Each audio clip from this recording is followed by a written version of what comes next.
Well, I think one of the biggest issues that I've come across lately is the issue of training sustainability. So then again, when you're talking about Johnny Guy, when you're talking about him and it not being, essentially what it comes down to is it's not a sustainable practice. So you can have someone come into the gym for the first time and for various reasons do as many weights as they can in one session or whatever and feel really pumped and feel really good about it.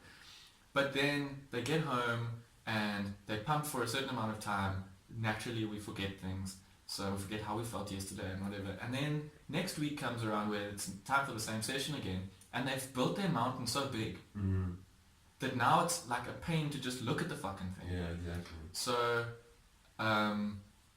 it's completely unsustainable in that these people aren't motivated to carry on because they set the bar too high in the beginning. No, exactly. Or the bar is set too high for them in the beginning, or whatever the case may be. But and also that comes back to our job too. It's like when I'm getting to know you and just before we even start training is, like, it's like, cool Matthew, what are your goals? I want to be flipping huge. So cool, okay, great. Well, you do realize that you're going to be training with me for the next 3 years then. For sure. Okay. You're going to be spending, so how much were you spending on going out? And well, take that away, you're spending all of that on supplements and food now. You know what I mean? So, it's also how, we jump on the internet and we go, I want to get fit. And people like that will pop up, you know what I mean? So automatically you've got this unrealistic goal in your head, and I want to be there by summer, and summer is 3 months down the road. No, bruh. No. I can have you leaner by then, but the amount you're going to have to spend on just eating and training. Because you train, you burn off the same. If you're burning, this is what I find. So on average, I burn between 3,000 and 4,000 calories for a day's worth of training. Yeah, which is good. It's great. And most people strive for, like, if you're hitting 1,000, you're doing good. You know what I mean? So because I train a lot of long distance and endurance, so I hit the calories hard. Yeah. But then it costs me all of my going out and all of my social life, basically monetary value on food to keep that sustained. Exactly.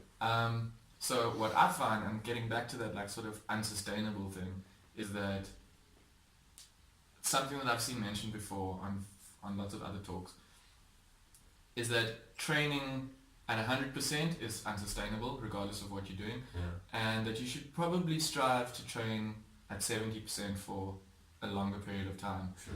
It makes your training more enjoyable. It's something I've started recently. You've noticed I don't go balls to the wall in training or whatever. And I always have, and that's the thing, is it like, again, you set the standard so high that you can't actually achieve it again. And then it makes you like scam to go and set out and achieve that thing again.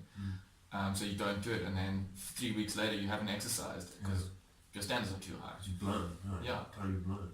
So I started training at 70%-ish, what I think is 70%. So I've cut my 10k runs down to like between 5 and 6 or 7. Because you can do more. So and then you can clap it like every single week you can clap a 7k run.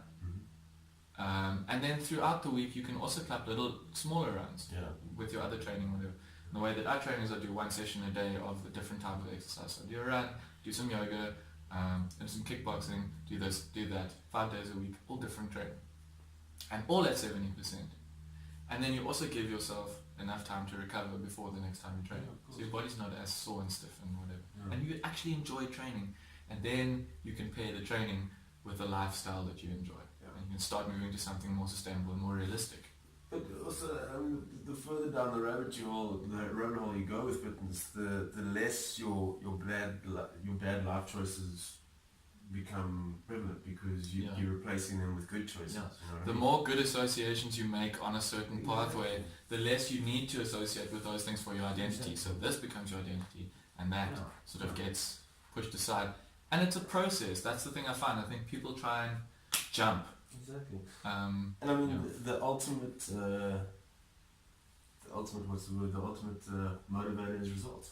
You know what I mean? So when you see your body starting to transform, because you've been behaving yourself, you've been sticking to the program, you're doing what you're supposed to be doing, your body will change. It's just the way it is. You know what I mean? Our body is like, I always compare it to like an engine. You know what I mean?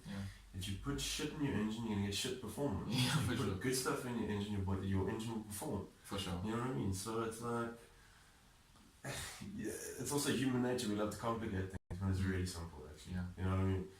Do an hour's work a day, eat properly.